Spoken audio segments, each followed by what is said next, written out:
All right, you guys. This has been a very frustrating week. I have been working on the Road King up and running. The front fork sills blew out on my ride to Columbus, and I was absolutely covered in oil. So I decided I was going to buy a new front end. Well, I searched online. I ended up finding a guy who was selling a 1 inch lowered progressive cartridge kit with tubes and lower black sliders. Drove all the way out to Harrisburg, Pennsylvania. It was like a 4 hour drive. I get there, everything goes good. Buy the front forks, turn around, drive home, another 4 hours, spend the whole day doing that. About 2 days later, I tear apart the entire front end, which is what you are watching right now.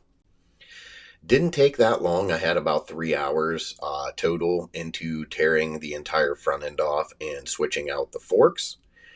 Well, on the maiden voyage of that ride, I hit a 3 or 4 inch pothole, deep pothole, and the front forks bottomed out. So it sounded like a 12 gauge shotgun went off, very loud, very violent. So I drove around a couple more times.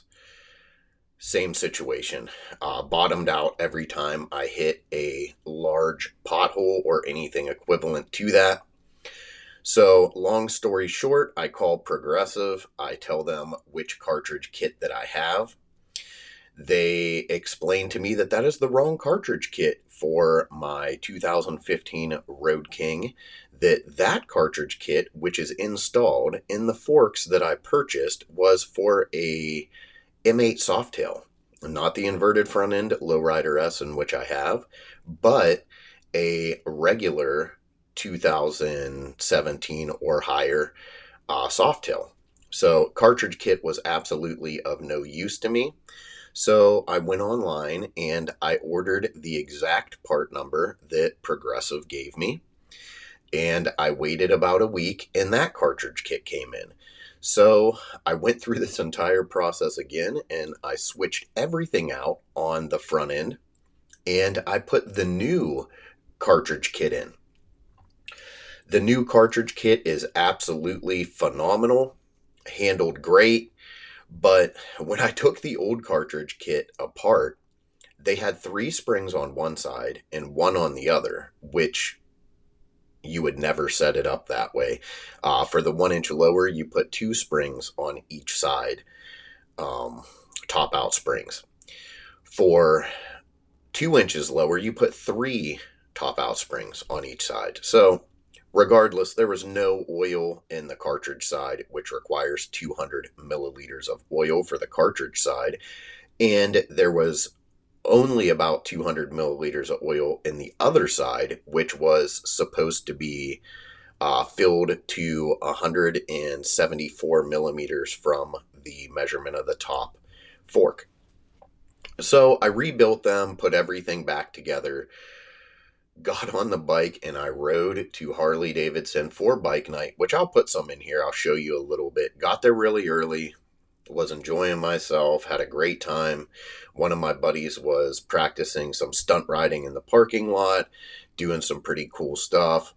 Had a great time out there. Well, riding home, I started noticing that I had a little bit of oil on me. I thought I had like a leaking head gasket or something. So check the top of the engine, there's oil on it, start freaking out, get home, park the bike, go to sleep, wake up, go in the garage, and there is fork oil dripping out of the front fork. So I have the bike on the jack one more time, tore the entire front end off, and this time I'm just bringing it in to Newcastle Harley. I'm going to have them go over the forks, put new seals on it, and button everything up because I want to ride this bike. But man, it has been an absolute nightmare just trying to get this bike up and running just so that I can have some fun on it. But needless to say, we're going to get you guys some more content up. I'm on my way actually right after I record this video to drop these front forks off because I am done messing with it. I'm going to give it to the dealership and have them rebuild them. So hopefully in a couple days I'll get you guys an update here, and we'll have the Road King in a bunch more videos to come. All right, you guys, so we made it out to bike night at Youngstown Harley-Davidson, and it's kind of early, but it's 95 degrees out today, so I just wanted to get out here and enjoy the weather, wait for the sun to set, and then we'll ride home. So we came on out here, we're gonna check it out. It's always a pretty decent event out here. There'll be a ton of people showing up. So they got live music going on. They'll have live music out here on the stage. And then they have a bunch of other stuff set up out here. So we have a booth for some veterans. They have custom engraving, and they have a bar outside. Plus, this is the only Harley-Davidson dealership in the entire United States that has their own brewery on the ground. So attached to the building is the Biker Brew House. So they're having some events in there as well. And this guy's getting ready to sing. So we'll cut back in once we get a bunch more motorcycles out here for your viewing pleasure. All right, so right next to Youngstown Harley-Davidson is Quaker Steak and Lube, and they also have a bike night. They do it in conjunction, so there's a bunch of bikes here, and they got their own music too, so we're gonna check that out.